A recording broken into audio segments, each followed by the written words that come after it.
जैसे ही यह खबर राजमहल में पहुंची कि मधुवन में ध्रुव ने भगवत प्राप्ति कर ली है, तो जिस बेमाता सुरुचि ने डांट कर भगाया था ना, आज जब भगवान की कृपा हो गई तो वही माता सबसे आगे भीड़ में थाली लेके खड़ी हो गई आरती की।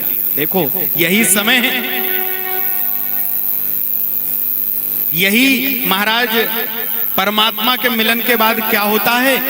बोले प्रभु की कृपा जीवन में हो जाए तो क्या होता है।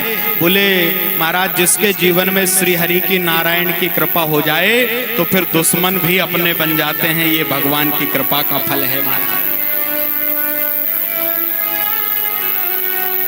जा पर कृपा राम की होई, जा पर कृपा राम की होई, जा पर कृपा राम की होई, जा पर कृपा राम की होई, ता पर कृपा करें सब कोई, ता पर कृपा करे सब कोई, जा पर कृपा राम की होई, जा पर कृपा राम जी की होई। जा पर कृपा राम की होई तो ता पर कृपा करें सब कोई। जिस पर प्रभु की कृपा हो जाए तो फिर दुनिया वैसे ही उसके ऊपर कृपा महाराज सब अनुकूल हो जाती है स्थिति। बेमाता ने आरती उतारी, आओ आओ ध्रुव आओ, सिंहासन खाली हो गया, पिताजी ने गोद में लिया, महाराज ध्रुव को राजा बनाकर गद्दी पर बिठाल दिया। नन्ही सी शिशुपन की छोटी सी बालपन की अवस्था में ध्रुव जी महाराज को भगवान का दर्शन हो गया। किसके कारण। बोले माता ने अपने पुत्र का सही मार्गदर्शन किया। हमें भी चाहिए कि हम अपने घर में जब बच्चा बचपन में हो, छोटा हो, छुटपन में हो, तो उस समय माँ बच्चे को जैसे संस्कार दे देगी पूरे जीवन भर के लिए उस बच्चे के जीवन में वो बातें उतर जाएंगी। ये बात ध्यान रखना। आपने बचपन में श्रेष्ठ संस्कार दे दिए, अच्छे संस्कार दे दिए, तो आपके बच्चे का यौवन भी अच्छा होगा महाराज, और दाम्पत्य भी अच्छा होगा, वानप्रस्थ भी अच्छा होगा।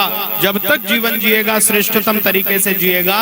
लेकिन बचपन में गलती कर दी और फिर सोचो कि यौवन में वो आपकी बात मान ले तो मानने वाला नहीं है। और इसका बड़ा साधारण उदाहरण है महाराज। पता है आपको, हम लोग अपने घर में कोई छोटा सा पौधा लगाएं, बोले वो पौधा जब तक छोटा रहे ना, साल 6 महीने 1.5-2 साल तक छोटा रहे, जब तक यदि वो कहीं आड़ा तिरछा हो रहा है तो हम क्या करते हैं, एक लकड़ी लगा के उसको सीधा कर देते हैं।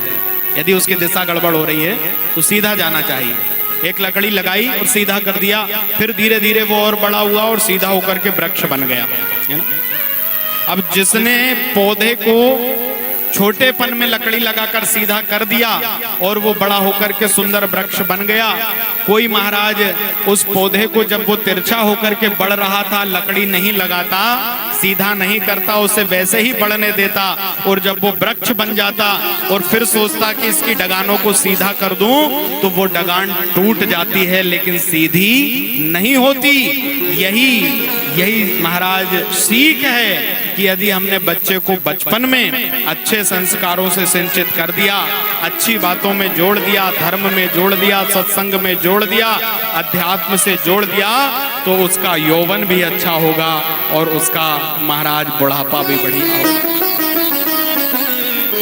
और यह मुख्य रूप से जवाबदारी है माता की, क्योंकि माँ जिस जल से बच्चे को सींचेगी वो वैसा ही बढ़ जाएगा।